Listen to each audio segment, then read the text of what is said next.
Welcome to New Testament in a Year. Day 51.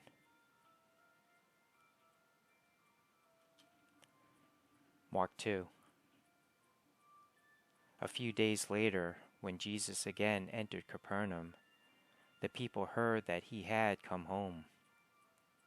They gathered in such large numbers that there was no room left, not even outside the door. And he preached the word to them. Some men came, bringing to him a paralyzed man, carried by 4 of them.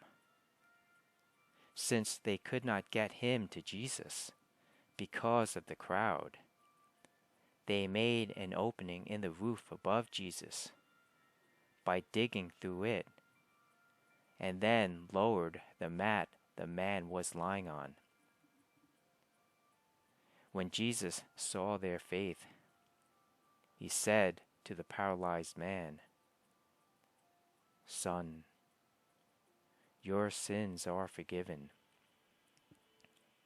Now some teachers of the law were sitting there, thinking to themselves, "Why does this fellow talk like that? He's blaspheming. Who can forgive sins but God alone?" Immediately, Jesus knew in his spirit that this was what they were thinking in their hearts. And he said to them, "Why are you thinking these things? Which is easier to say to this paralyzed man, 'Your sins are forgiven,' or to say, 'Get up, take your mat, and walk'? But I want you to know that the Son of Man has authority on earth to forgive sins."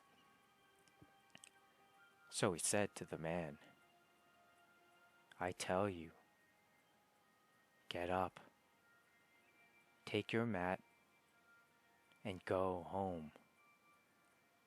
He got up, took his mat, and walked out in full view of them all.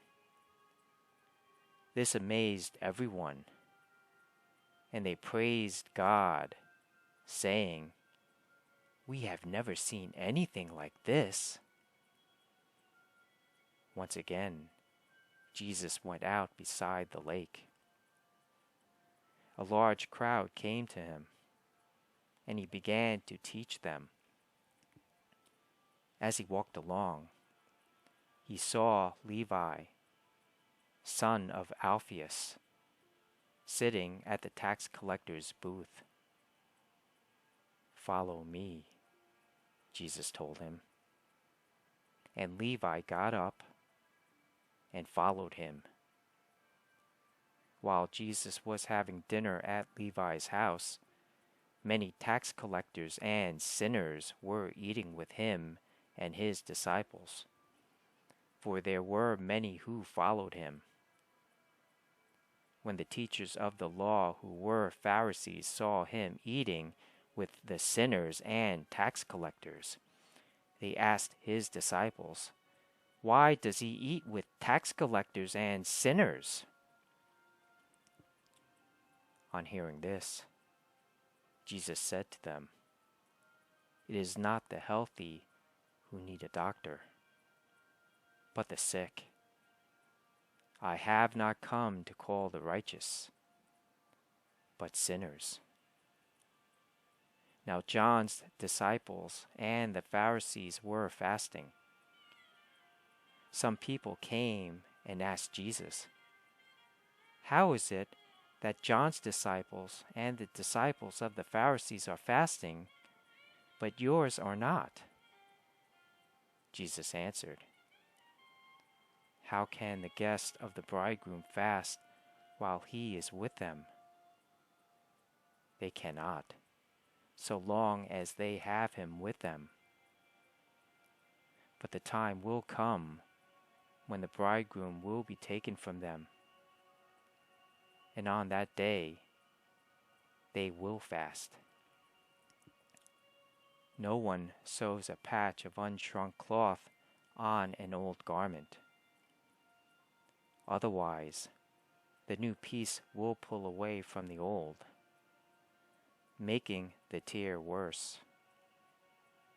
And no one pours new wine into old wineskins. Otherwise, the wine will burst the skins, and both the wine and the wineskins will be ruined. No, they pour new wine into new wineskins.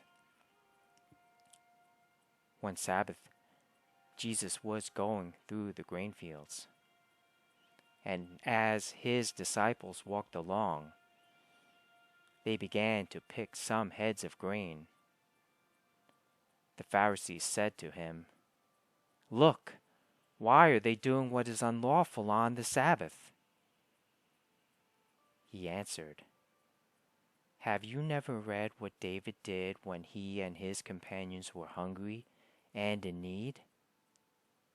In the days of Abiathar, the high priest, he entered the house of God and ate the consecrated bread, which is lawful only for priests to eat. And he also gave some to his companions." Then he said to them, "The Sabbath was made for man, not man for the Sabbath. So the Son of Man is Lord, even of the Sabbath."